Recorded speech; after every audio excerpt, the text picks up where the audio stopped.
good. Welcome back to the Corrective Culture podcast. Today we have Laura Miano. Hello. Welcome. Ciao. Ciao. Welcome to the podcast. Thanks for coming on. You're a sexologist. Yes. What else do you do? Professionally? Yeah. Life?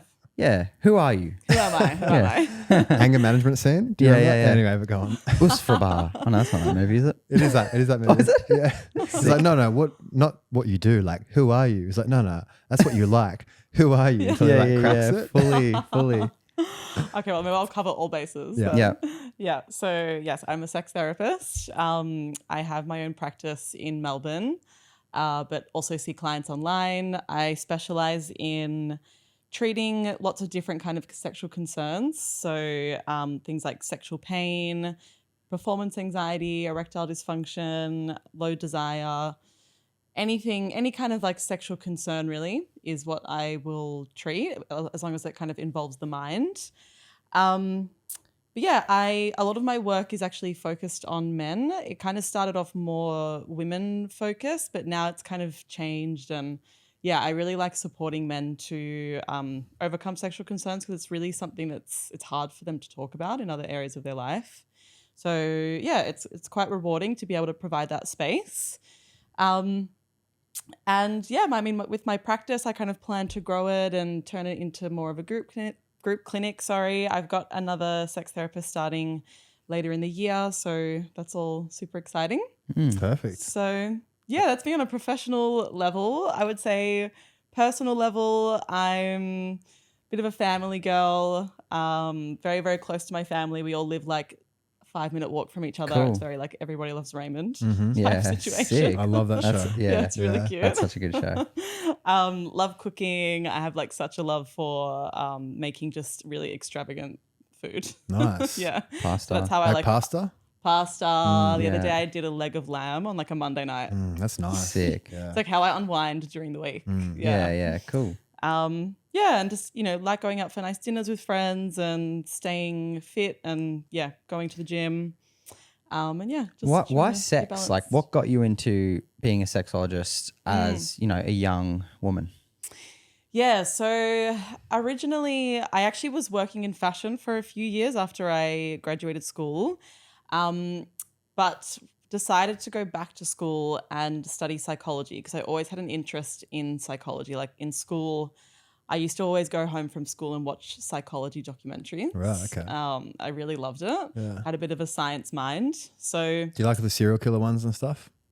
like the psychosexual thrillers. Like, as in just like, there's all those serial killer documentaries. Do you see there's like, I wonder why he's like that? Or actually- a lot of girls like watching all that, Oh, yeah, I love Yeah. that shit. Yeah. Actually, at the moment, I'm watching the Playboy murders. So, Okay. yeah, Oh, that what? kind of ties both of those. Yeah, worlds, yeah, sex sure. and psychology.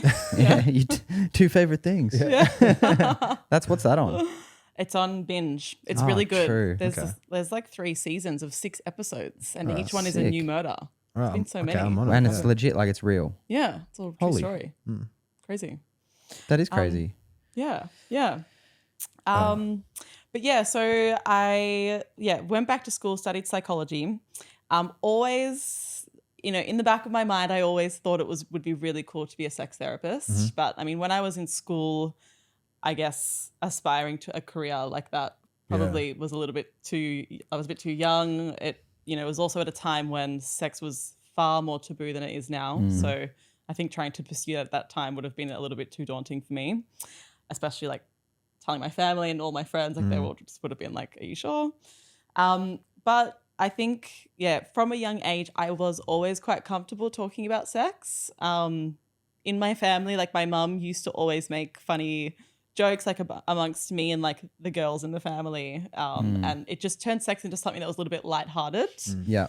So I felt comfortable, and I just remember when I was kind of growing up, developing, obviously you go through, there's a lot of changes that happen when you develop sexually, like changes in your body, changes in your feelings, your hormones. And I thought that process was so cool, and I loved sharing it with my friends. I always used to talk about it. And I found it all super fascinating. So when I studied psychology, I kind of thought I could go down this path and just be a psychologist, but I also feel like I've got this kind of fun element to my personality that psychology wouldn't be able to fulfill. Mm. And then, studied the sex therapy side of things, and I just was obsessed with it. Like I would stay up till 3 a.m. Wow. reading research that was completely unrelated to the projects that I was doing because I was just like So into such it. a nerd. That's Such a really sex cool. You therapy found nerd. that thing. A lot of Yeah. people don't find that thing sometimes ever. Yeah, I know. It's such a fun thing too. Like everyone loves talking about sex. Like sex Yeah. sells, right? Yeah, it's like a niche. And how's Jake Yeah. and I are probably gonna we got Have these sex. media passes to the sex what's it called? Sexpo. Sexpo. Sexpo. Yeah. We got some media passes. Love Yeah, it. one of Jake's old clients is a porn star. Oh, So she's cool. like, I can hook his up. I'm like, fuck, we might as well. That'll be fun. You know what I mean? Yeah. And I went to a Sexpo party like a while back, and it was so wild. Like it was this party in particular was so much like coke going around and stuff like that. Right. And I remember specifically in one part of the night we're in a spa. It's like all these influencers from LA and then some porn stars and all this stuff, and everyone's passing around the plate of cocaine. And it got to me, and I was like, "Oh no, I don't do that stuff." And they looked at me like I just immediately shunned. Oh, it was like the no. most interesting thing, and I just thought it was Well, so. good for you for like. But it was Turning it this around. night in particular was so superficial. Like there's like Lambos and all this stuff, and I was just like, "This ain't my tribe." The unhappiness that's coupled with It's the like next it's day, so yeah. weird. It's supposed to make you feel happy, but it just doesn't. Like, it was Yeah, I interesting. find sometimes with the world of there's been this push to be more sexually open and liberated, but I do feel like sometimes there's a fine line of it becoming a bit soulless. Yeah. And like as you said, like maybe like partying, drugs. Yeah. It can kind of go down that avenue as well.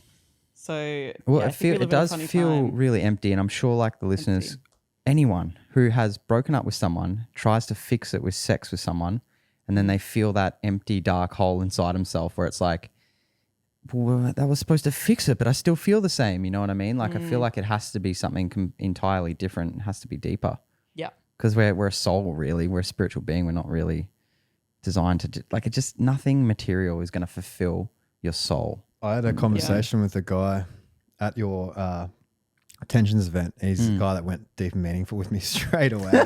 And you weren't I drinking was at all. dead like- sober, you know? Yeah. And he was talking about, he's like, yeah, I realized I was sleeping with women and I was like, there's this energy exchange and, how do you feel about sort of like sleeping with women, but they're not your partner? And I remember, I swear, did your dad say it or someone said it once? Or maybe you said it actually. It's like whatever story you're telling yourself sort of.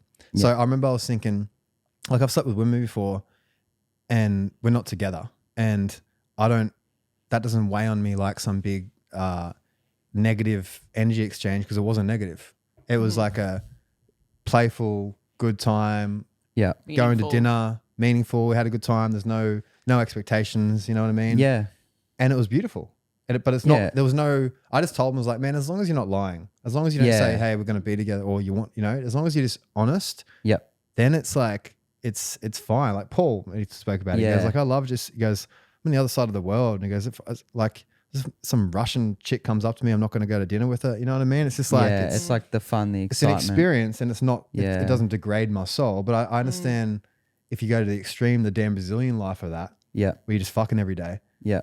to bring and chicks that you don't even have any sort of even want to talk to them, then that would feel empty, And Yeah. I'm not gonna lie, I have experienced that in my life before with Yeah. like as a younger man, Yeah. but I was just unaware of it. Yeah. Because it's like what you're meant to do. It's like in the culture, you're meant to like sleep with women. hook it's up like culture. It's like Yeah. it's praise among guys, and to be honest, it's even a little low key praised among women. Yeah. Like it's funny how Absolutely. they ask, like you ask a guy or, you ask a girl, do you want to be with a guy that has slept with no one? And they're probably going to say no. Like I don't want to be like, if no one wants to fuck him, I don't want to fuck. You know what I mean? Yeah. Yeah. But you say the same thing to a guy, it's like different in the culture. It's like you don't want a girl that slept with like 300 guys either. You know what I mean? It's Yeah. like, but it's less important for women. I Yeah. found. I don't know. I actually saw something interesting on social media today where they were talking about hand holding and someone was saying that they've in 70% of the people they've slept with, they would never ever hold their hand. And they had like a situationship with someone once where they saw them for like 5 months, they were having sex, but they would never have held their hand because hand holding is quite intimate. Yeah. But yeah, we live in this crazy time That's true. where people will have a sexual experience which is so physically intimate, like you're touching each other in every area of your body, but then the emotional intimacy isn't there.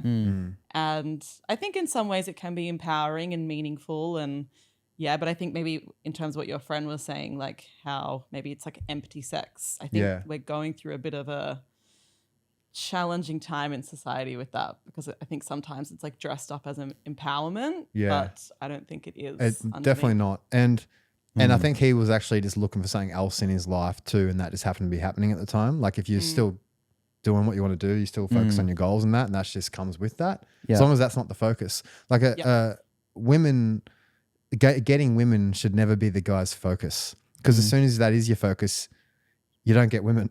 It's so true. Yeah. It's external like validation. it's just like chicks don't even want that guy. It's like not it, you know. As when you have your thing, like you're talking about your clinic, that's a thing now. That's like a goal. Like we have this, we have like goals that are outside of monetary and women, and they're so much bigger that's like the legacy, and everything comes second to that. But I find when you're so on that, the rest comes up way easier, you know? Yeah. And I think just, you know, from what I've looked into David Dyder's work, like that's the most important thing for the feminine masculine energy dynamic is the man needs to drive the ship sometimes, and it can be the woman. It switches now, I think.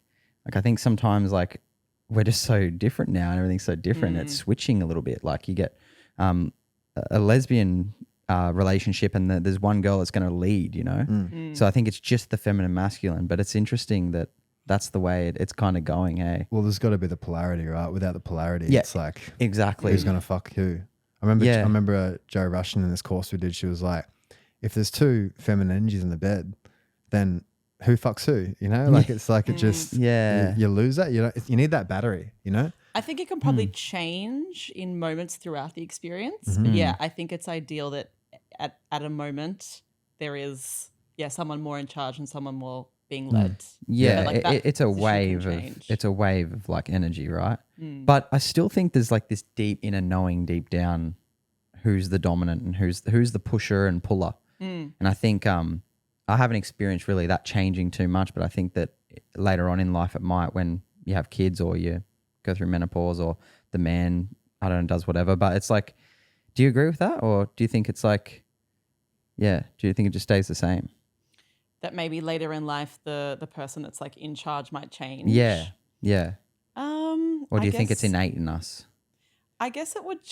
I guess each relationship would be different. I do think we live in a time now where people are exploring the power roles, and in some ways it's like swapped. Where like maybe the woman in the relationship does take that more dominant role.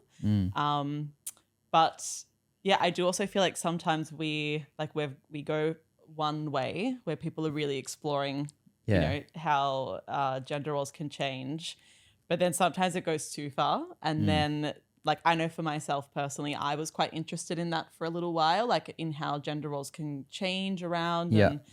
But now I've actually really returned back to my kind of traditions, especially being Italian. I really love being like in a more traditionally feminine role, and I would want my man to have a more masculine role, like in my relationship. I think majority would agree, like 95%.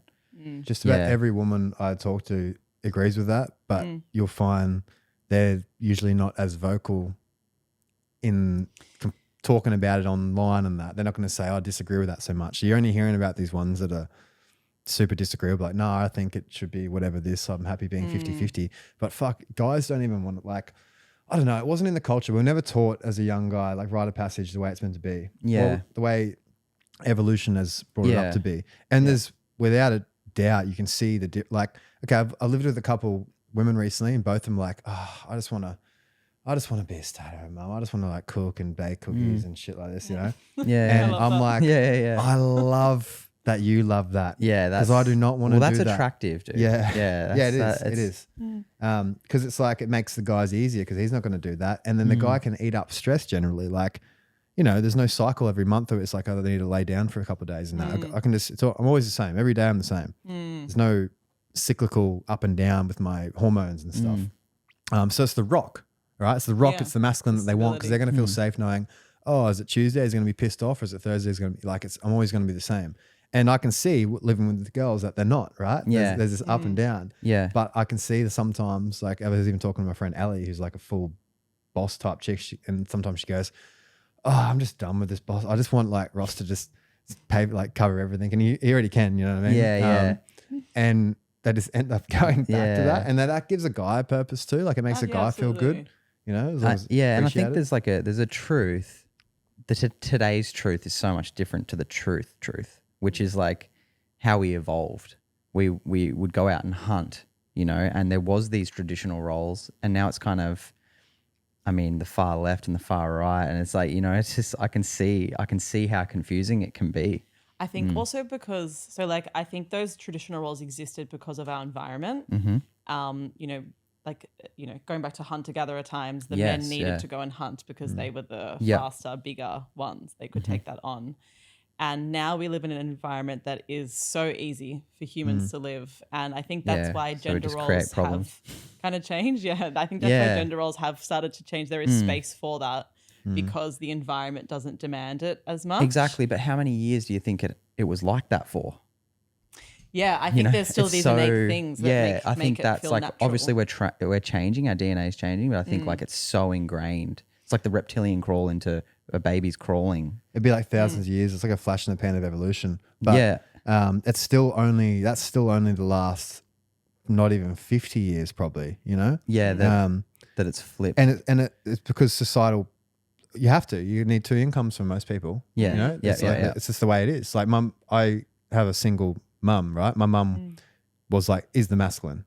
So she just worked and there's no way she could be in a feminine because she couldn't. She had to work and then look after us and then feed us and then work and all that sort of stuff. So I'm sure she would have loved to have been, but environment changed her into that way.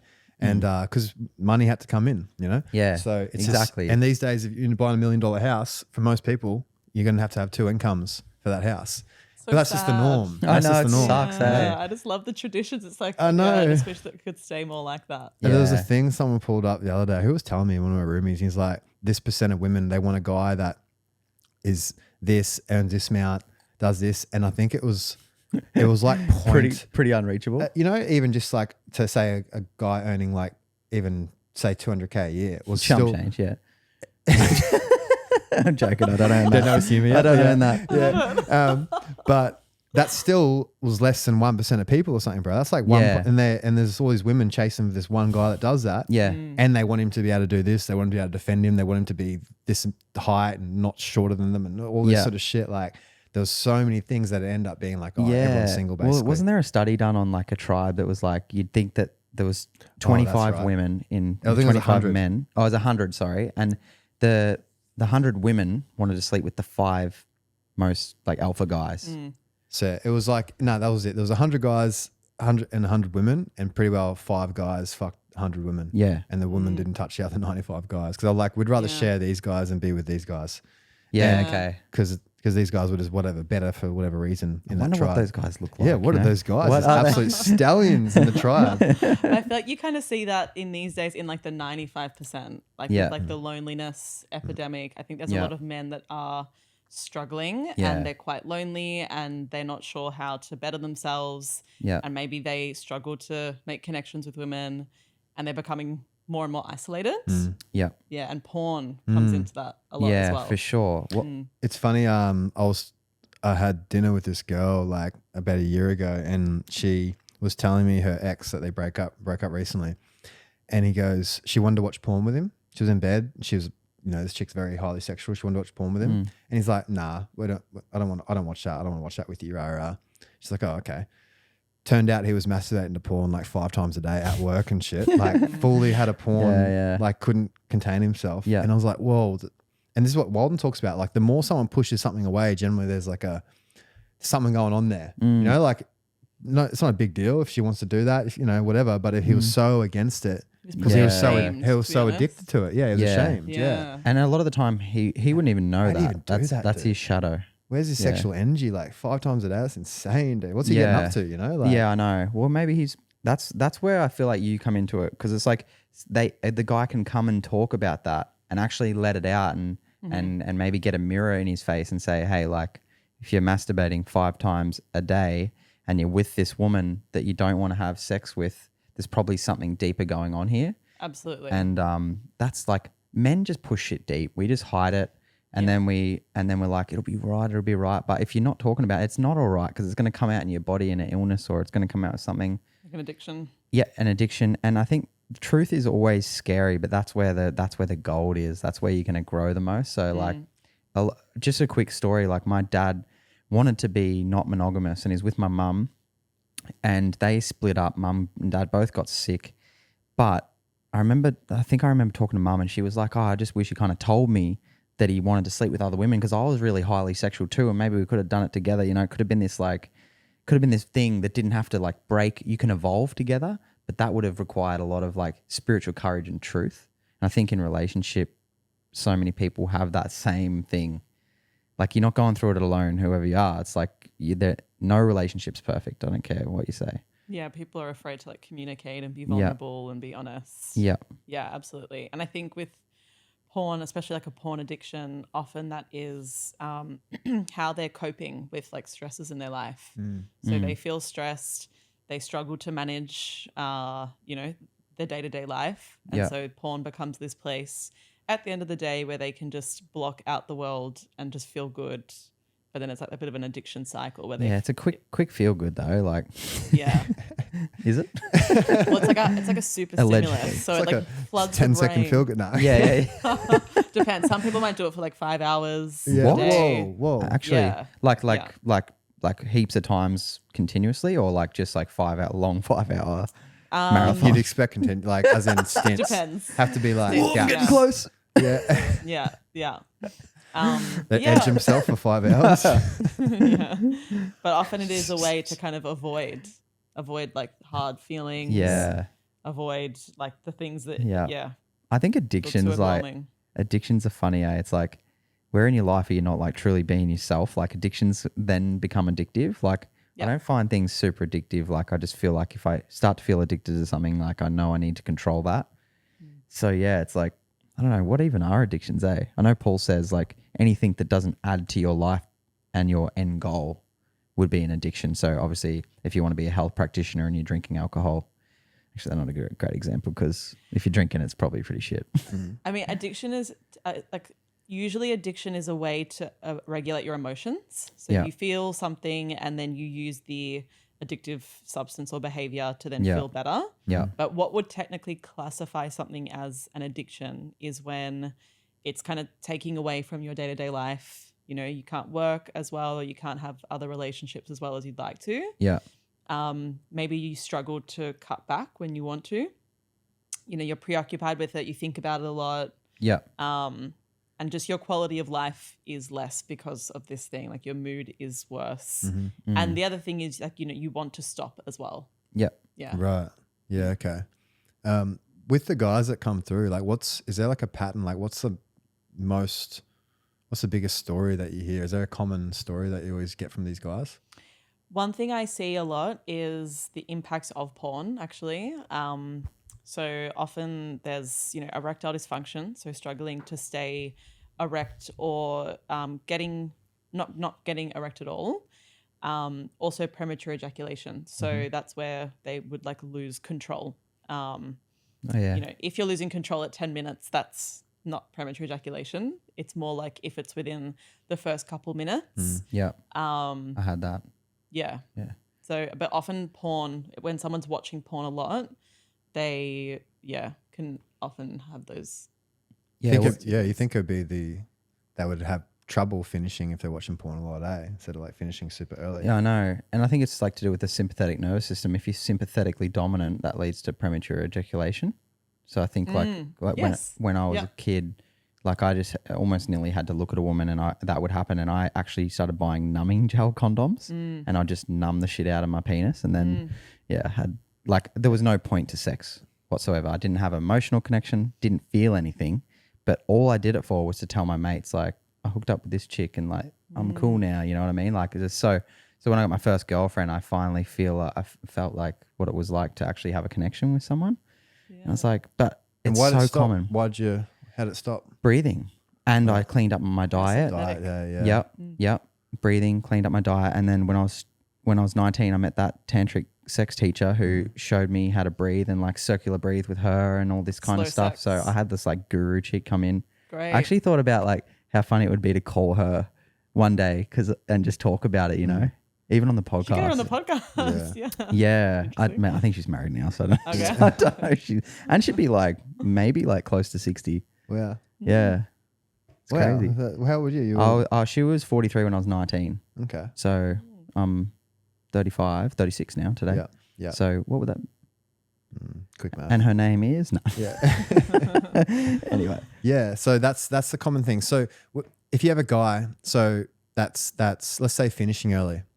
What's your approach of that? You just reflect on his life. You reflect on is you go into like health and nutrition, or is it more psyche and breathing?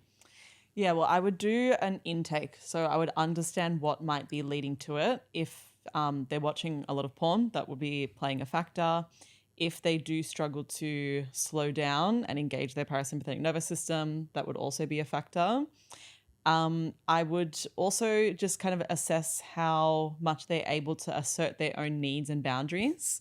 Because sometimes guys might have sex and need to slow down, but they don't because they think they need to keep going. Maybe they've got that from porn, or they just, they can hear the girl like moaning and they think that they can't slow down. So I would explore that. Like, do they have beliefs where they think that they need to keep going no matter what? Also, can they edge? So are they able to, when they masturbate, get closer to orgasm or build their arousal a little bit and then bring it down? Or do they just like rush through to the end when they masturbate? Because that teaches their body, they're basically conditioning their body to rush to the end. So like you have a partnered experience, which is already more arousing than masturbation, and you're used to rushing to the end. Makes sense. Right? Yeah. It happens quickly. Yeah. But yeah, I find that the rushing or not slowing down when you feel like you are getting too close because you don't want to disappoint her. Yeah. Or you think she's getting close. That's a really big one. Yeah. Okay. And it's just what needs to happen. You both need to kind of be In sync. with each other. Yeah. You don't need to like perform and, do everything like a porn star would. Like it's okay even if she's getting close and you don't want to come yet. It's okay for you to slow down a little bit. And then, she can also just move with that as well. Yeah. Yeah. You can mask it and say you're edging her. Like, oh, baby, I'm edging you. Yeah, exactly. Yeah. Yeah. Love that. the circular breathing that this tantric chick showed me was like super powerful. It's not heap sexual, but like if you and your partner wanted to try it, it's like you're breathing in, so you breathe in as they breathe out. And that's all you're doing, but they sit on your lap with their legs wrapped around you. Beautiful. And you just breathe in and it's crazy, man. It's like this, but it needs to be the right person that's open to that, you know? But like the energy after like 20 minutes of doing it is nuts. That'd be cool. Was it arousing? You almost, sorry? Was it arousing? Yeah. By the end of the breathing, you kind of like, fuck, like it's hard to, it's like, like you said, like edging, but it's deeper. It's like, because it just gets you in sync with them. You almost become one person. So Wow. yeah, it's pretty cool. But I only did it once. Yeah, I don't think I've tried it again. Yeah. But it was Tantra's a cool amazing. one. Yeah, Because I think a lot of people, especially maybe, guys who have ED, they struggle to get erections. I will talk about how like sex is more than just intercourse and an erection. Like, yes, it's an important part, but there's so many other things that you can do that build connection and make it nice and arousing. And sometimes I make reference to things like tantric sex, which can be like super connected, super arousing. yeah, People can like have like crazy orgasms when they do it, and there's no intercourse at all. yeah, Yeah. Yeah. Right. That's Yeah. I fascinating, know. Oysters can be really good for that. I know it's cliche, but they actually, Oh yeah, They oysters work. are the only thing that, yeah. Oysters and like, Aphrodisiac. and testicles. Oysters and testicles. Yeah. Eating testicles. Yeah. When I Really? say, but I never like heard beef that. testicles. Yeah. yeah, for a man, because that builds your testosterone. Because Yeah. testosterone's from your testicles. Well, it's just like a similar amino acid profile that your body Yeah. can use, but definitely for oysters for zinc, right? Mm. Yeah, like I give it to mates that aren't even into that sort of shit. Yeah. And I'm not trying to plug because we sell an oyster capsule, but we sell that because we believe in that. Yeah. And, We're eating oysters before it, a lot of it. And yeah, we'd say the same thing. I eat oysters once a week, but if you don't have them, you just have capsules. And some recruiters don't like the taste, but I give it to a mate. He's like, dude, he's not even into health. He's like, fucking hell. He's like, that works, eh? Yeah, 100%. He's got a missus that's like 12 years younger than him. He's like, she just wants it all the time. Yeah. It's the only way I can sort of, because you forget it's nutrition, right? When a guy finishes, that's something. Well, zinc, right? But that takes from your body. Yeah. Well, it's like as a guy, it's like it's like a collapse. And I actually think like that. I think, my zinc levels just got depleted a bit, so I need to go have my oysters tomorrow or that sort of stuff. And for these guys that struggle with that sort of thing, I straight away think from a nutritional perspective, what's their diet like if they can't get it up? Like, because it's reptilian, it's sex, right? Sex, safety, and security. So if there's no sustenance, then there's no sex in the reptilian, safety, sustenance, and sex, right? Yeah. So for a guy that just eats shitty food all the time, spraying like fucking Rexona on his body, like when we grew up, and the ads used to tell us that Lynx Africa was good. Yeah. And that like chicks hate that. Dude. Yeah. Like, It's like, I hate that. Yeah. And me too. I can't breathe. The women chase you down with that in the ads. I'm pretty sure it has something like that. Yeah. I remember like a house party when I was like 15. Yeah. Yeah. You're like, and but that all degrades a man's yin, And if he has no yin, he can't yang. And sex is yang. So basically, sustenance is so huge. And these guys that just eat poor food consistently, like I can just tell by looking at them, they just look tired, and therefore their body says you can't procreate because you're so low in nutrients yourself. The same as a woman, then how can you keep a baby alive? Because you can't even give enough nutrients for women yourself. are way more like tuned to that, where guys can kind of get away with it a little bit, but like you're not going to feel, I think, you're not going to feel horny if you're not healthy. And 100%. That's like, because I have some clients that, early 20s, and they're like, I just don't have much libido. But how can you if you're not eating good organic food? If your body's just getting what it needs for its organs to survive, then your skin, and not your skin, your muscles and all the rest, it's not going to go to procreation. Yeah. And it will also, like, those things impact your mental health. Like, if you're looking after your body, like lifestyle factors, like sleep, diet, exercise, all of those things. It's all the simple shit. It makes you feel good. Yeah. And when you feel good, that's when desire comes up. Like when you're at baseline. If you're under baseline, it's really hard to feel desire. It's pleasure, and if you're just struggling to get by. Yeah, fatigue is huge, when you're tired. Like, When I used to, I can't be bothered. When I used to fight MMA, and I would scaffold back then. So I'd scaffold, and then I'd go to MMA, and then I'd do jiu-jitsu after that for an hour and a half, and then I was still eating well then, so I'd then cook all my food and organic and whatnot. I was so tired, and I remember going to bed with whoever was someone I was seeing at the time, and just like not really wanting to have sex. There was nothing to do with her. It was just because like the major goal at the time was that, and I had to train, and I didn't have the energy, and I still did, but not as often as like she would have wanted it, Yeah. And that was just sleep, that was just sleep. Like if I had sleep, I was ready to go, I was ready to go in the morning, but not that night. And that was just like overtraining. That was a representation of like when you do overtrain or just eat shit or underslept. I feel like the mum that's got to get 4 times for the baby does not want to feel like sex. Yeah, fully. I feel like we should say, like, to any of the listeners out there, like, if you're feeling low libido, go get some oysters. You don't have to buy Enrich, but get some oysters from your seafood shop that are like good, good oysters. And then get good sleep for a week, 10, wake up at 6 a.m. and drink a lot of water. You'll be fucking if they're horny as. If they're not having any oysters for sure. Because I've looked into cultures. Oysters are the craziest by far. And then, see, I feel like the oysters make you feel really really horny, like it's a proper aphrodisiac, but the testicles make me almost feel like pretty aggressive. Okay. Yeah. That's interesting. Yeah, it feels different. Like I feel like I'm always just like looking at women and just feel aggressive, but it's different. I don't know. I have 4 each at the same time, so I just overload. 4 capsules. 4 capsules. How many oysters would be like? How many? That would probably be like a couple oysters would be in about maybe 3 oysters and 4 capsules. Yeah. You need 6 a week, for your zinc. No, I think it's even less than that. I think it's only like 2 a week True. or something. Okay. Then. Yeah. I swear didn't she say that? I can't remember. No, maybe you're right. 6 a week. Maybe Yeah, you're I think right. 6 a week for your just for average zinc levels. Yeah. Yeah, that's if you're not like watching heaps of porn and all that stuff. Yeah. Yeah. Like the average hip. And what about women? What's the main thing they come in and what's the pattern they talk about when they come in? Low desire is a big one. Okay. Yeah. Probably the most common one. Yeah. One that is quite common that's really not spoken about much is when women kind of feel an aversion to sex or an aversion to touch, particularly in relationships, because it's often stemming from like a past trauma. Men can go through that too, but I don't see it as much. But it's quite confusing for them because they'll have someone that they love who loves them and is very respectful of them and would only have consensual sex with them. But because of past experiences, it sets up their expectations of sex, and it's all like it's super unconscious.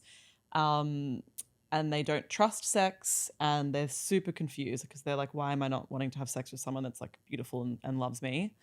So that's always a really interesting and nice one So to treat. they're not having sex with them? They're not having sex, Yeah. and it gets to a point where they might force themselves to do it because they, want to upkeep the relationship. But then the Sounds message, so bad. Yeah. the message that their body sends them gets louder, and then it turns into like an aversion. Like they flinch. Yeah. If sex. Yeah, but that's the wisdom of the body, like their brain saying all this shit. And that's why sometimes I feel like we can be so analytic about everything, but really just follow what your body says. 100%. It's like, it's telling you it's not the right person and you're not listening. Yeah. Or even like, so in the context of a new relationship where it's a great person, but the past has, the past person wasn't good.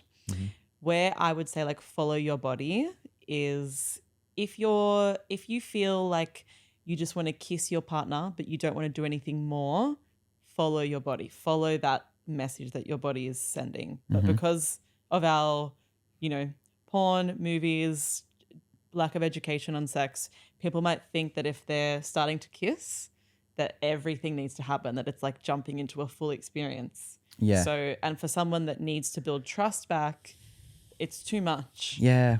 And sometimes like, because we've got a sexual center for a male, it's fucking so strong. Like it's really strong. And it is probably strong for a lot of females too. Then we've got the gut, then we've got the heart, and then we've got the head. So I feel like sometimes it can be confusing on which one you're listening to with your own body as well. So Absolutely. I understand how it can be really confusing sometimes. Yeah, I talk about this a lot in terms of performance versus pleasure. So I guess what you're like using it in that framework, it's like the mind over like the sexual center. Yeah. A lot of people think their way through sex. They might be kissing and then they might be really enjoying it, but maybe they've been doing it for 10 minutes and then a little voice might say, go to the next thing because you're doing this too long now. Like time to move to the next. Again, because of all of our expectations, our like scripts that we take into sex, and there's so many and such strong scripts that people take in. Yeah, you wonder how like, for the people that don't want to have sex with that person and they just want to ravage the next person, that would come through a lot too. Yeah, because you know how like you can have someone that is not sexual with one person, then they're just like completely different sexual with that person. Like the energy changes, like.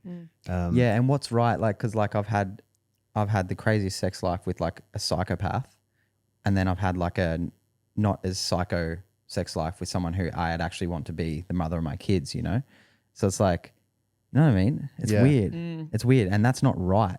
Having that, like, the sex is good. Yeah, but often that's because you're like you're fighting and it's toxic. Yeah, and then the sex becomes a way that you like reconcile the attachment. Yeah, So it's it's full like, attachment. Hey, yeah, it's all attachment stuff. Yeah, wow. So it's fun. It's like, it's but fun. maybe It's not like long lasting. Yeah, it's traumatic. Yeah, it's like and listening to guys, like I live with some younger guys and I have come through and I've heard their thoughts on sex and women, and they haven't found themselves yet. I didn't either as a young man. Like in your 20s, I think of myself as a kid still, like in my early 20s, and they're doing what they think. Well, they're telling the woman what they think the woman wants to hear, and giving sex in the way what they think the woman wants to have sex, and really it just becomes like a notch in the belt. But really, I can see they're attached too, but they're trying to say that they're like, oh, I'm not really, but I can see that that'd be this soft little puppy with the girl that they're seeing, and or that the sex isn't good, or that, you know, she's not, that doesn't want to like fuck me that much or whatever it is. When I can see that they're just not being themselves, and then a woman's authenticity from years of evolution has to know, is this guy actually this guy, or is he not? Is he going to switch up when I get with him and then we're all dead from his poor decision making in nature, right? I'm always thinking like this. So instead of saying, hey baby, like this is what I like, this is what I want to do with you, like they love that. If you're clear and open and present when you're talking about how 10 minutes now, I've got to flip her over and do this, instead of just being present and saying, no, this is what I want to do. And this is the masculine, what I'm saying, right? And the masculine could be a female.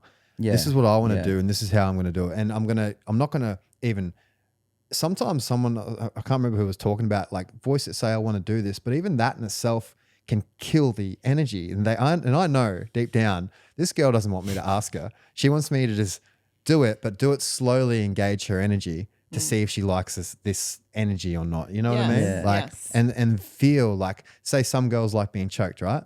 So then some guys just think, oh, I saw it in the porno, let's grab her throat and fucking, you know, cuff her esophagus and like just instead of like slowly and seeing how they react, and then it's different. It's way better. And there's actually some crazy research though that I just read recently on choking that so when someone is choked, because of the fine like arteries in the neck, it actually makes it a really, really dangerous sexual practice. That if you kind of like restrict it even a little bit, the person is at risk of having, I think it was a stroke Yeah. Even like 4 months later. Yeah, especially when they're laying down with their head back. Yeah. That'd have to be like a 0.1%. Yeah, I know. Like, you know, they'll pull up something on anything. But we do jiu-jitsu, so fuck, we've choked a lot of people out and they're fine. Yeah, for sure. But I know what you mean. Like, yeah. I remember when this is an interesting thing, because I'm a very sensitive male, but like when I was a kid, there was this girl I'd talk to on the phone. I talked to her all the time, and I'd always be like, yeah, I'm going to do this to you. Like, you know, just full masculine, in my masculine. And then when we actually got to like being together, I was like coming around to her house, picking her up in the car. I'd have her teddy seatbelted in the back. And I was like, come on, baby, get in. She fucking ran like a... Dude, and I remember feeling so unloved and lost, because I was like, I thought it was all just like, you know, trust. But when I really started to like her, and I think we do that a little bit, sometimes we can lose ourselves in. It's so amazing. And from a guy, I know it shouldn't be like this. From a guy's point of view, like, and I know it's fucked, but like, sometimes when you do get attached, they pull back.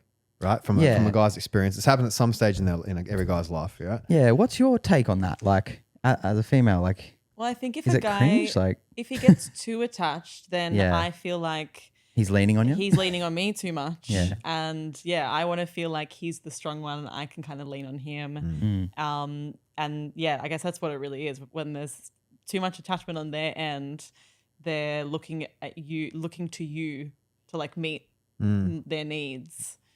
Which, well, I just think it's evolution. And again, I'm always thinking that. I'm thinking it's survival. And the guy has to be on his shit hunting.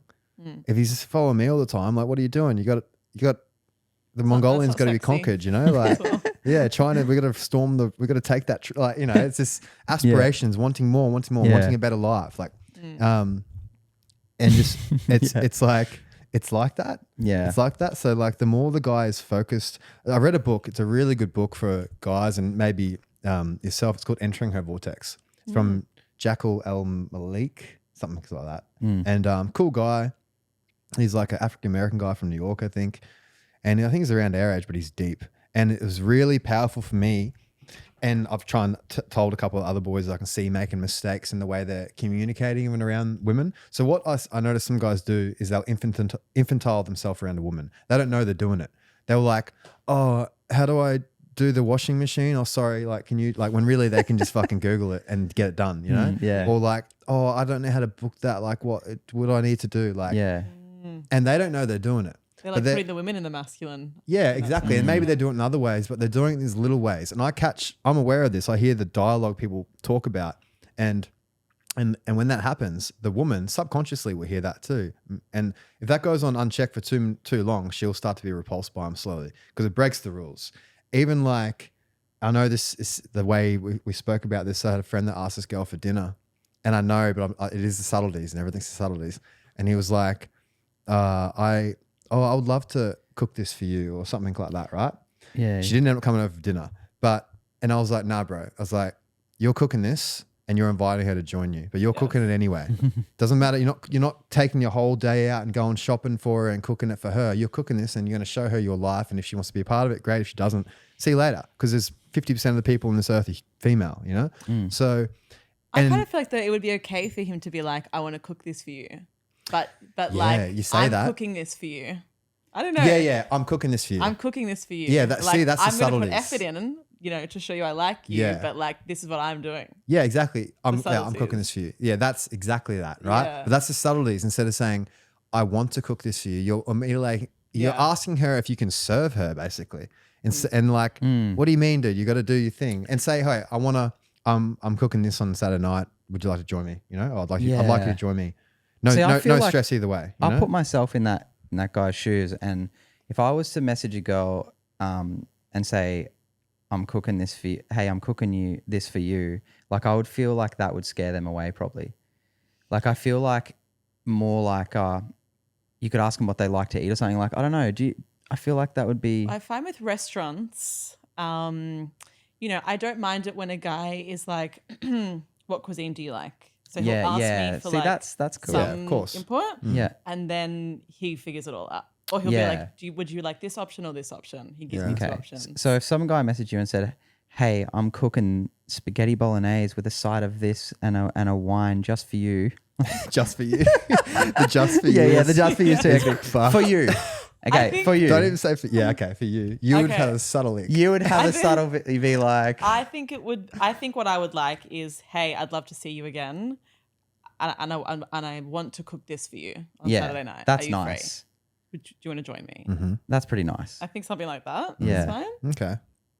Yeah. Because it's romance as well. Yeah. Is this a first date or is this like you've seen him a couple times? Maybe seen him a few times. Yeah. Not going back to the Because the house. first time would be a little bit That's like... still a little bit too like, you know, some girls say it and then they don't like, you know, some girls say they want some things, but then you look at their history and they don't respond to that at all. Or they want the guy that they're attracted to say that. If there's a guy that's sort of like, they probably, I don't know, you know? But I feel like also there's a lack of romance. I think, you know, just particularly going over to Europe and just seeing it's there a lot. There's like so much more romance. And you could maybe say if fully romance is a bit feminine maybe, but you could go to places like Italy where men are very masculine and they very much take that masculine role, but they're also very romantic. Yeah. So something like, hey, I want to see you, I want to cook for you. Yeah, it's balanced, but it's like balanced, it has to be once the relationship has been like, it's been initiated and it's like, and there's an agreement almost because the game at the start, like I don't feel like I don't like games, but fuck, they're a thing. Yeah, the courting. The man is courting the woman. Yeah, exactly. It's like you got your feathers out and you're like, ooh, ooh. Yeah. Yeah, it's a fine Don't you line. They reckon? can't quarter too much. Yeah, I think you're spot on. I think romance is the best thing ever. But you have to know each other. Yeah, you can't and be it's too gotta romantic. It's got to be like, say you buy a girl flowers. You can't buy those flowers every third day. It loses value, like anything loses value. And it's going to just be a little random, like, hey, and just like, there's ways of doing it that's not so like, here you are, my love. You know? Oh, yeah, absolutely. Yeah. Have you seen the movie Bedazzled? No. I love the movie Bedazzled. You got to watch it. It's Elizabeth Hurley and Brendan Fraser. Oh my God, yes, of course. Oh, you have? Yes. I love that film. Sorry, yeah. And where he wishes to be more, because she wants a softer guy. So he wishes to be more feminine. He's the guy that crying on the beach with the sunrise. And by the end, she's like, fucking hell. And this guy comes up, kicks sand in his face, like, do you want to come for a shot? And she's like, fuck yeah. Like, just wants a masculine guy to like say, I just want a guy to just try and sleep with me or something. I'm sick of this like little bitch that's constantly crying at the sunset and stuff.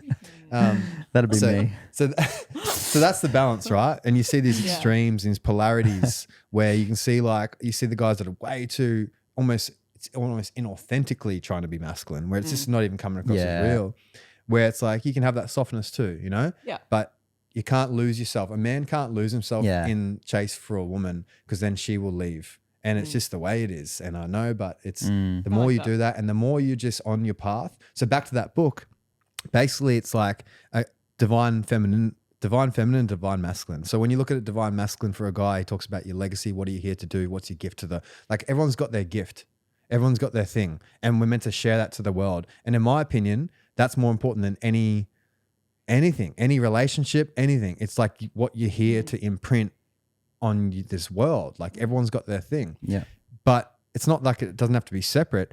And it basically means the female will help multiply that and will help serve that. So when I'm looking at women that I've seen and I think about my life, I think, can she help me with this? Or it's not her, but will she take away from it? And what I mean by her taking away, more will like her, take away. like, am I spending, is like, can she help this? Like, you know, that's why a guy loves a girl that can cook, right? Yeah. Because if I'm going to sit on the computer and have to come home, I still cook because I'm into health, right? And I'll still like cooking, but it's going to be a lot better even for the family if I can come home and maybe do a bit more here and then the dinner's ready and then all of a sudden we've made more money and then we can go to Europe next month and you know, like that's the partnership. Like, oh, she added to my life. Oh, look, I got up in the morning, my bed was made. I remember the first time like a girl made my bed. I was like, oh, that's nice. Like, didn't even think about it. You know? Do you think like from your point of view, like there's a lot of the stuff we've been talking about in this podcast that could be labeled misogynistic these days. Do you think there is part of that, or do you think it's just like do you think it's the real truth? Yeah, I think it's a tricky time. Like, as I said before, I have had my own kind of journey with like, I would have maybe labeled some of those things as misogynistic years ago, but I really love the more traditional roles. I love men being in their masculine, women being in their feminine. I think sometimes these days, men being masculine is seen as like threatening. Yeah. And I think, you know, there's reasons why that it has shifted to that narrative, because there in some cases are men that, you know, are abusive and whatnot, and there needs to be light shed to that. But I think it's been like labeled to all men a lot, and masculinity has now become a little bit like threatening and scary. And what about Andrew Tate? Like, what do you think about him as it's like the full polarity, eh? Yeah. That's like the pendulum swinging. Yeah. Like you get these, it's like the universe always does these things, eh? Like you go, you know, say how it went fully left and now like the States is going a bit less cancel culture and it's swinging back that way and it's probably going to the extreme. And then you get these people that say masculinity bad and then the universe borns an Andrew Tate and then then that pushes it too far and then it goes back this way. There's always this universal swing with things, eh? When they get out of balance, and it's always trying to come to this point of like, okay, yeah, like a Tate message of like, you should work hard and look after your girl. But then he's like, but then you fucking own her. You know what I mean? Yeah. And then you're like, well, let's go in the middle of that. yeah. Like women can't drive. Like, you know, like there's an extreme of everything. Hey, Yeah. It's always the middle way. It's like veganism and carnivore. It's like, it's probably best we find the balance here that works best for your body. Totally. It's the same thing, eh? Yeah, I think Andrew Tate, like, a lot of the things that he says, his views on women, I don't like, but I think he also has some good messages outside of that. Yeah. For men, like working hard and like providing. Yeah. And being. And do you find him sexy? Just like from a physical point of view? Yeah, like just like as a man, like he's a strong masculine. Yeah. I mean, to be honest, I don't watch his stuff too much. I have a guy friend of mine who really likes him. Yeah. I mean, when he's talking about this idea of like being a provider, staying on your, you know, staying focused, all of that stuff, I think that's sexy.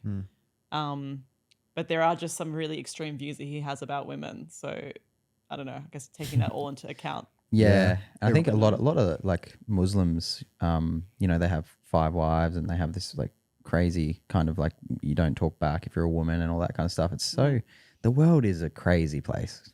Yeah, we just got like our algorithms, eh? Yeah, we just got our algorithms and the way we've been brought up as a tribe of people that came here and took some land. You know, like it's just we live in the craziest world. I know, and it's so accessible now because of social media. Yeah, social media and like Yeah, it's amazing, really. It's It like you got to is. filter through it all and let your soul sort of guide you with what feels right and wrong, and how much peace is in someone's life, really. You Yeah, represent I think people who are peaceful in themselves and truly want to help people, you just feel that energy. And yeah, it's like there's no right or wrong, really. It's just like, are you helping people and are you being truthful about your experience? Yeah. And I think even what you were saying before about like you would, you like the idea of your woman like making the bed for you. And yeah, I think like you're going to go out and make money for the family. So the woman is going, if she's going to stay at home, she'll do her bit to make of course. the home life. Yeah. Nice If we both for you worked, both. that would be fucked, wouldn't it? That's where it can be a bit, Yeah. Especially with a kid. That's where it's tricky. Imagine territory. both working and then she has to do all that. Couldn't do That it doesn't with a make kid. any sense. Yeah. Yeah. Of course, it's unfair. We're both working. There's a and it makes me like almost if that happened, it makes me like want to provide even more. It makes me if I see her working hard, I'm like, I'm gonna make sure she fucking flying to business to France soon or some holiday. It makes you, and also reading energy, like not being so like I like cooking too. So you come home, you see they're tired, like, oh, I got dinner sorted. Don't worry about it, And it's just the balance, and that's what I'm talking about. That yin yang. You just got to be aware, constantly aware, and they talk about your dream team. So you reflect on who your dream team is, like actually who's your dream team, like, and your dream is based on, okay, what am I actually want to do? Like, what am I here to do on this earth? Okay, so if I'm here to change the way the movement field is seen forever as a North Star, whatever, that's it. So then everything is based upon that, and my dream team is who helps that. And it sounds almost selfish, but it's true. Who helps that and who doesn't? So that means people in your dream team, whether that be my wife or my business partner or my employees or whatever, they're all part of it. Therefore, I have to have the awareness of the way their psyche is on a day-to-day basis as well, so I can be solid for them. And then we get to the dream, and therefore my dream is in sync with their dream, because however else, my employer, we're paying their bills and they can do this, and say the wife, she wants kids and a family and a house on the beach. Well, okay, if she does that, it helps me do that, and we can afford that, because again, fuck, 1% of people can and 99% can't. So it's going to be work. Yeah, fully. Yeah. What do you want out of life? Yeah. What's What your I want dream? out of life? Yeah, what is your dream? Well, what I would love to do is continue growing my practice, build it to a group clinic, and then hopefully get to a place where I can take a step back. I'm like talking about traditional roles. I think that's what I want to do. So I want to take a complete step back from work and be, the mother and a wife. And whether I sell my business or it just runs on its own, I think that's fine. But I think it is important for women to have some financial backing of their own as well, because it does leave them quite vulnerable. So that's my plan. To like build my business until I meet my man, and then he takes over and I'm a mama and I just cook nice meals all the time. Oh, sick. I remember Joe Rushton in a Czech course. This woman was like, didn't know. She was a mother, and she's like, I don't know what I want to do. And she's like, don't you realize like that's one of the most important jobs in the world? And she never actually valued, like didn't realize being a mother is it. Yeah. And I see that as, when I see a good mother, I'm like, fuck, I respect it so much. If I see a woman that's like got a guy and they're happy and she's got kids and she's a great mum, I think highly of her. I'm like, well, she's, first of all, how did she lock it all down? How did the whole situation happen? Like, she must be great, It's a miracle. And it's a hard job, like raising a kid. You're raising the next generation. Like that's a fucking full-time job, And I know when I have a kid, because Jake's, have we said it on the podcast? Or we haven't? Yeah. Jake's got a little boy in the way, which is Congrats. which is huge, right? Oh, Yeah. that's so nice. And it's fascinating because like it's so crazy to connect with, because it's a like I just saw his body, in the ultrasound yesterday, and it's like he looks like a fucking like a Trojan horse, dude. Yeah. He's like he looks strong little already. seahorse. He's got this big rib cage and like a strong spine, and like yeah, it's so trippy when you connect with that. That's like yours, It'll be a like- fun Wow. stage of life, man. Like I know I'll be instilling so much wisdom into my children. It'll be like I'll be thinking about it like, all right, who am I raising here? What am I teaching him and her? And how are they going to live their life? And what's the best possible experiences I can give them to? And the They're best such sponges. Yeah, they are. And I think the best thing you can offer your children is like you being authentically you, because they feel everything. They're just a sponge. And if you're lying to yourself and you're not integral with who you are, that's where they pick that up. And then that's their job to fix that in this journey. When they fix it, they fix you. Like, that's my experience with my father.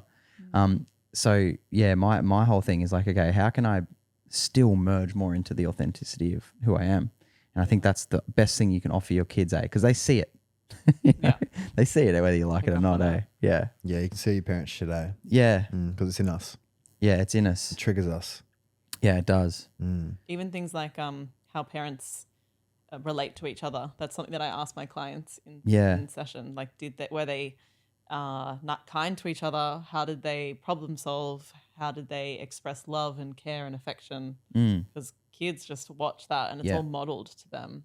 Are your parents still together? Yeah. Yeah, okay. So you've had that model. You got the nice traditional fam, nice. Yeah.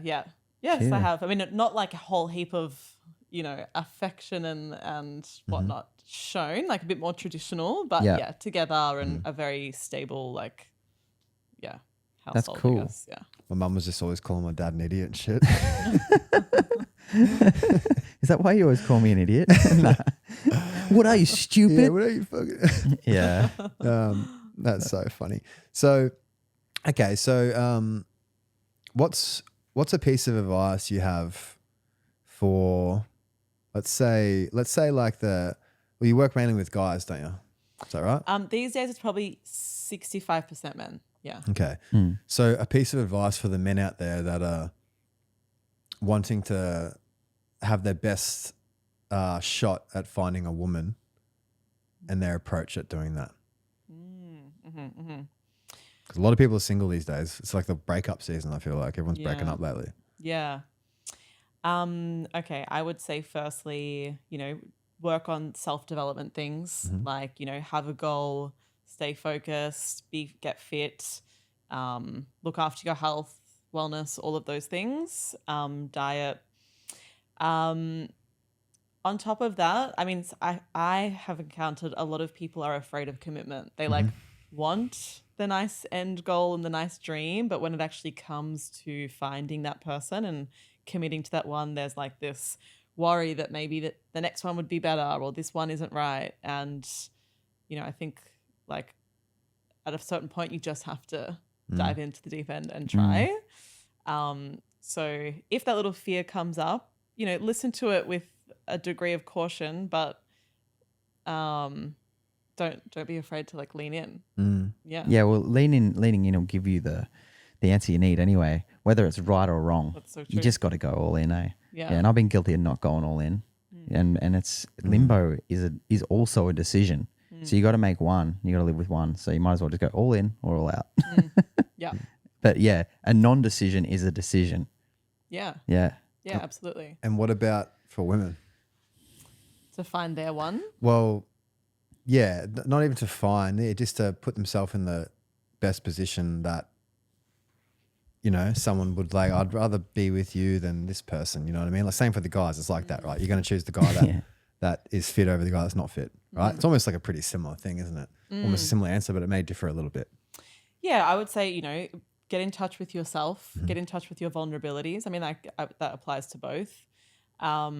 Know, I guess, what you're looking for, be able to vocalize boundaries. I think that's one thing that women do struggle with, is putting boundaries up. And yeah, I guess, okay, one thing I would say is don't be afraid to like ask deeper questions. I would say this to both people actually. Don't be afraid to ask deeper questions, to get closer, to be vulnerable even at an early stage, because that's a really good test to see if you and another person, do have depth. Yeah. Good. What about, I think like a big thing that with Jake and I have spoken about that you sort of find attractive is like feeling free and not having someone that doesn't make you feel Trapped.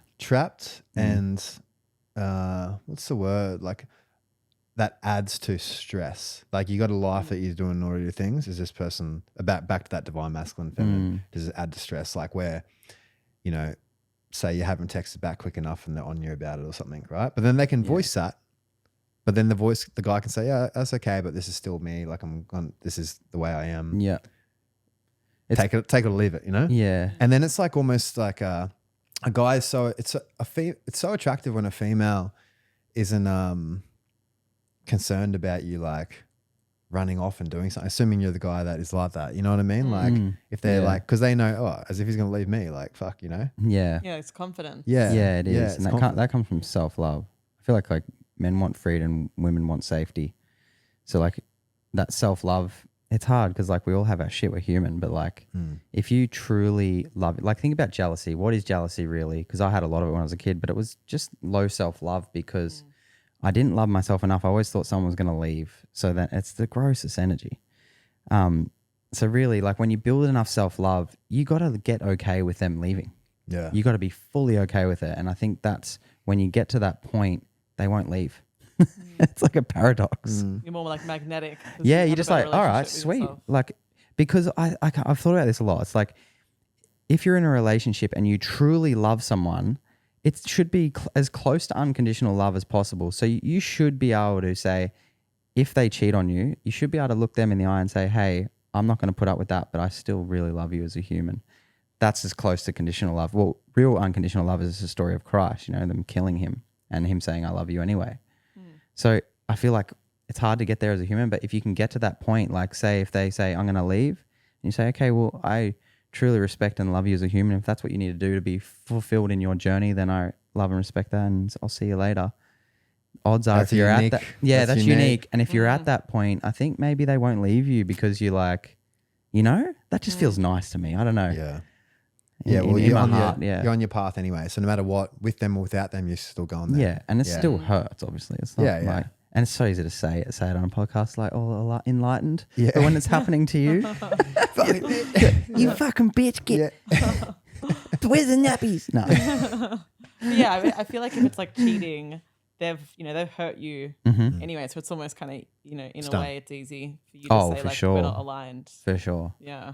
Yeah, you can do it in a way that's not like angry. Like that's almost worse. Like if someone cheated on me, it's like you can just it's right, baby. I'll see you later. I mean, I probably won't see you later, but have a good life, you know.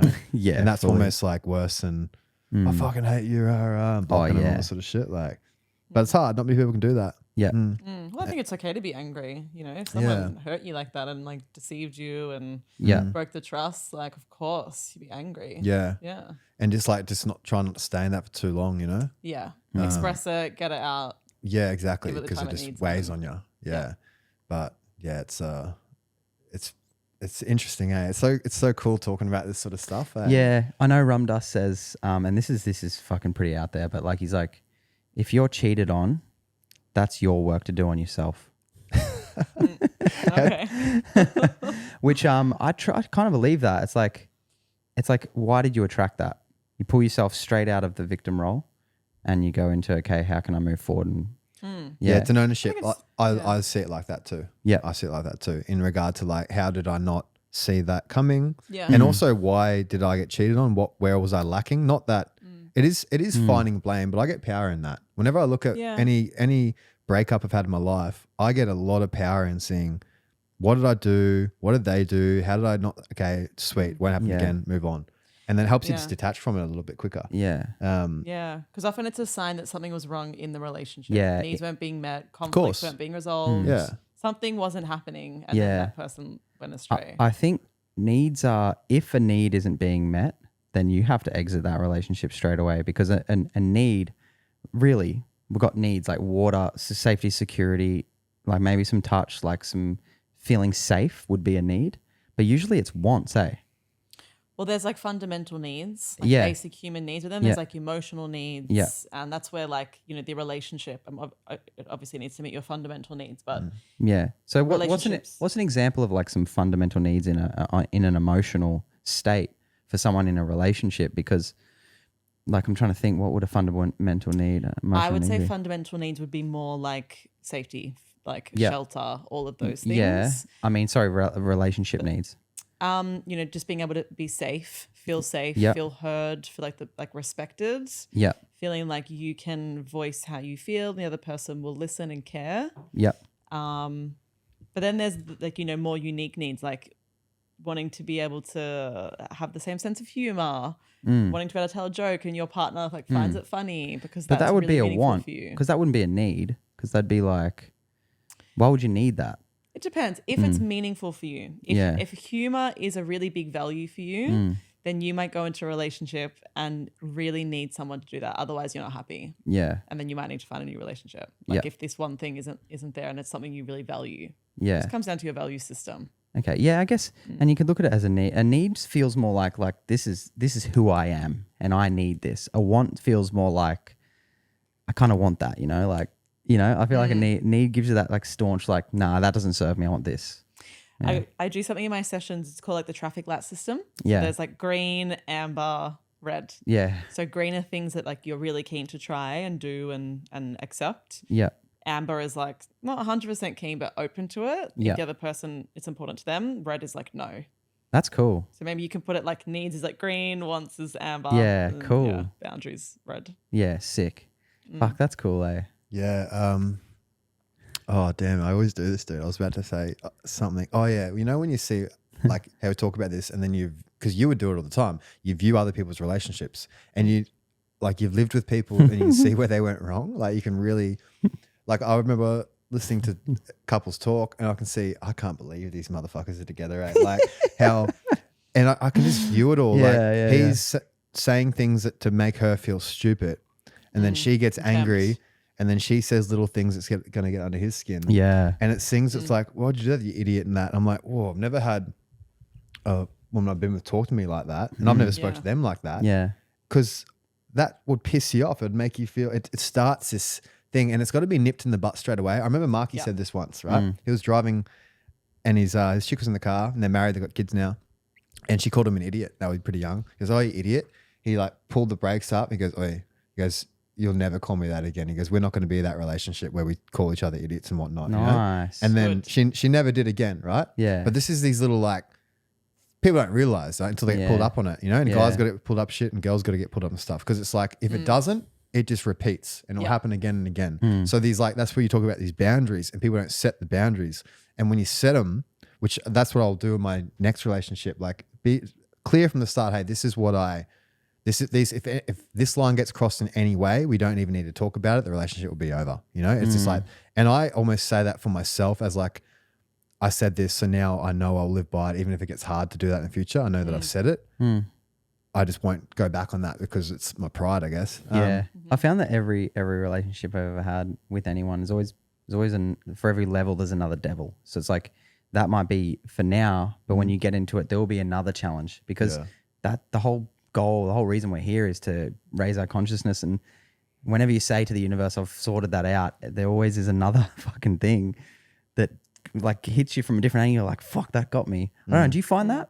Or is it just me? I guess it depends if I learned the lesson or not, right? Yeah. So I think like right now when you're saying that, I think about, remember that girl I was seeing and she was like a pretty girl, you know what I mean? Yeah. Like, and the typical, like, I remember seeing a photo of a couple of years ago thinking, oh, that chick's like the prettiest girl I've seen in bloody Queensland, you know? Didn't even know her. Anyway, somehow we met 2 years later and then she was like really, like we were seeing each other basically. And I remember because she was the pretty girl, like when we talk about a guy's status, you know, you're with this pretty girl, it makes you look good, right? And there is a level to that. Because same thing for a guy with a girl, they're an extension of you. So there is that. You don't want a guy that's a bum and the guy doesn't want a girl that's, you know, like that. Yeah. And I remember my heart, this is where I listen to my heart.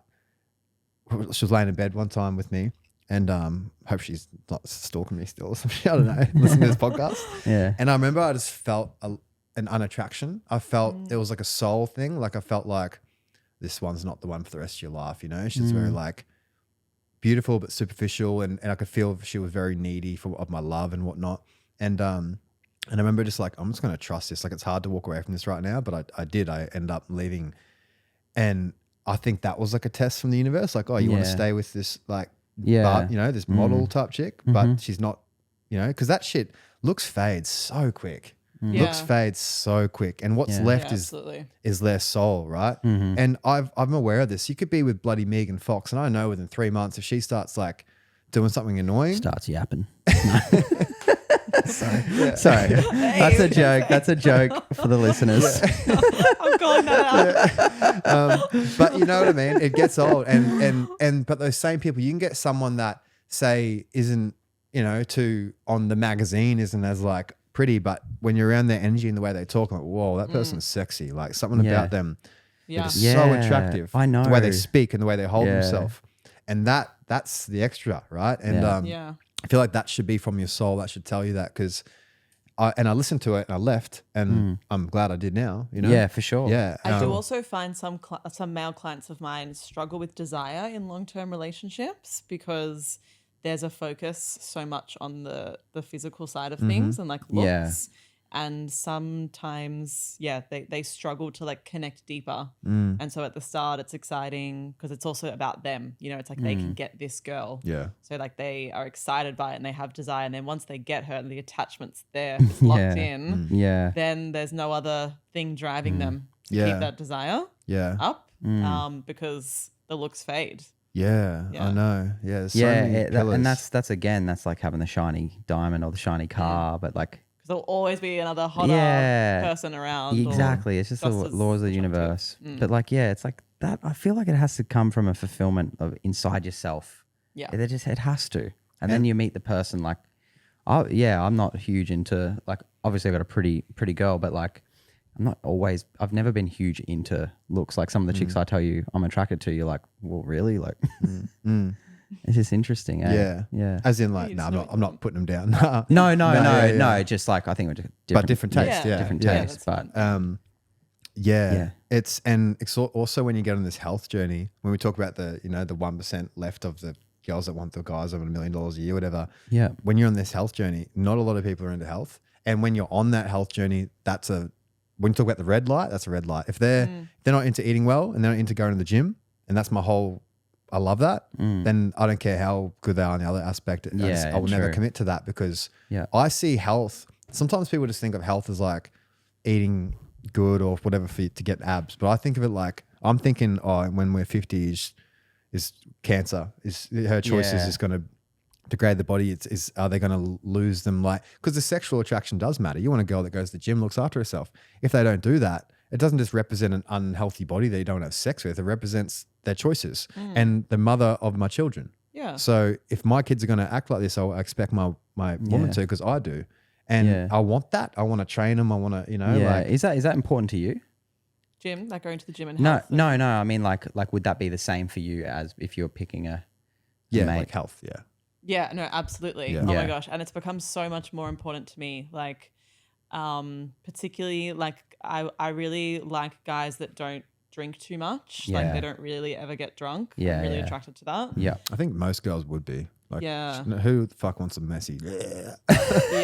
I know. They can be just like, Oh, it's gross. It's gross. Yeah. It's like even just the internal organs and sweat.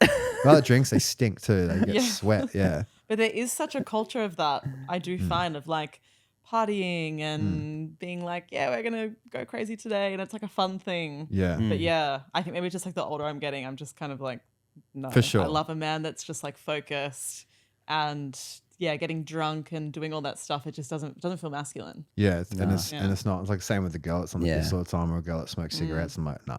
Like, It represents her lifestyle choices. Yeah. What's your biggest ick? Or do you have any representations actually of an ick in your memory that a guy did that you're like, oh, that was a bit of an ick? And have you watched Nobody Wants This, that show? Have you watched that? No. Oh, it's so good. It's just, there's an episode on the ick. Sorry, go on. Okay, I would say an ick, the first thing that comes to mind is if a guy wants me, but he is like too afraid to tell me how much he wants me, but he just keeps kind of like being like, hi, how are you? Hey. Oh, yeah. And like, I would talk back because I'm curious, but I'm not a yes. But because it's not this like forward, like I want you. And I know I can see maybe you're not keen, but like I want to prove myself to you. To me, that's so sexy. But when they're too afraid to just like be bold and come across like that, and they do it in like you're less, pretty. Yeah, or they do it Flame in less emoji? vulnerable ways. Flame emoji. Flame like stuff like that. Yeah. I think one time. Yeah, what someone is that? like, I don't know. There was this one time someone messaged me, like slid into my DMs, and they said something like, I took a photo of myself like in a nice bathroom, and they commented on the bathroom. They're like, nice bathroom or something. And I could tell they were trying to like pick me up and be funny, but I was kind of like, no, tell me I'm beautiful. Tell me you want to see me. Tell me like ask me when I'm free. Like come in bold and show me that you want me. Yeah, It's sexy and it's confident. Yeah, fully, eh? Yeah, every girl's different, eh? That's just me. That's just me. Comes like, the fire emojis worked for me a fair bit. No. No.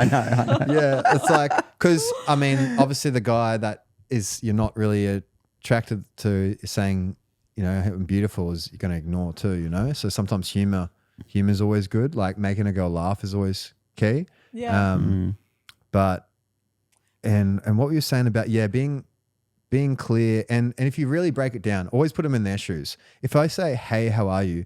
How fucking boring. We're so busy. There's so much shit to do that if I get even a hey, how are you message from a girl, sometimes like, I don't have time to do this shit. Like, what do you, I'm good. I'm always good. You know, like there's nothing like, I don't know, like at least a funny, flirty conversation. Yeah. And I reckon, I know I like what you're saying with that. And sometimes it can get to that, but I also like them to, a little bit of them to think like, does he like me? You know what I mean? Like, is that a flirty message? Is that like a little bit flirty? Like, and that like curiosity compared to the guy that's just hitting him with that. It's like, oh, I love you. You know, I know this guy's keen. Maybe I'll think about another guy because this guy's already locked in. But this guy's sort of like, does he like me? I don't know. Like, chicks do respond to that sometimes. You know. I think that's also going back to this idea of just like being yourself, like you're saying, approaching sex and doing what feels right for you. You approach the girl the way that's right for you. If it's like the humor or if it's like the confidence, because the right girl will then respond to that and you'll find each other. Like the guy that maybe was doing the bathroom joke, I'm not his girl. But some other girl might find that really funny. Exactly. Yeah. And I think being curious is really important. Like some guys, like when I talk to a girl, I'm just curious. I'm literally trying to get to know them. Like, what do you like? What's your hobby? What's your routine like? And I'm genuinely curious. Like I get to find out, oh, that's interesting. You're into that. And then I can go further into that. But it's actual curiosity, but it's not disqualifying them straight away. Like, oh, I think you're so pretty. Like that's cool, but what else? And then once you get the other details, then you can go, oh, okay, like I like that part about you. Now I can move further, more than the curiosity. And I think that's just true. That's just truthful. It's like I don't just like see a girl, I'm into you straight away. There's ones that look good, but still like be curious about them, find out more about them, and then you can be a bit more flirty, you know? And that's fun. That's fun. It's the game. The game. It's fucked. Everyone's got to play it. I know. Who wrote the rules? I don't get it, but I kind of like it though. We all like it. Yeah. Like if you look to like the animal kingdom, you like the courting. Yeah, for sure. Like the birds of paradise, the man like you got to peacock a little bit, you know? He does the dance and she's like, ooh, okay. You got to chuck the RMs on, peacock, like just, you know, for sure. Put out your feathers. Yeah, 100%. Well, she's like shows a bit of curiosity and then she backs away. Like, there's a little bit of a game. Yeah, the little push pull. It's a full game. It's always that push pull, that pendulum, you know, and until you meet each other in the middle and you're like, oh, let's do this, you know. Yeah. Well, that was actually one of our longer podcasts. So thank you for coming. Thanks for coming on. Thank you for coming on. People want to get in touch with you and what do they support do? you. How do they support you? Well, they can find my website. It's mianoclinicalsexology.com.au. I've also got a bunch of free resources on there, which could be helpful talking about couples and connection and deepening connection. I've got a 50 questions for building intimacy one. But also for men with PE, there's a guided masturbation like audio recording that one of my team members has filmed. So for someone who's wanting to retrain to like extend how long they can masturbate for, that's really good for them. So yeah, if they want to go to my website, they can find all of those things there. Otherwise, social media, my Instagram is Laura Miano Sexology. Awesome. Perfect. We'll chuck it all in the show notes. Thank you so much for coming up and No worries. love your Much work. love. Thank you. Thanks.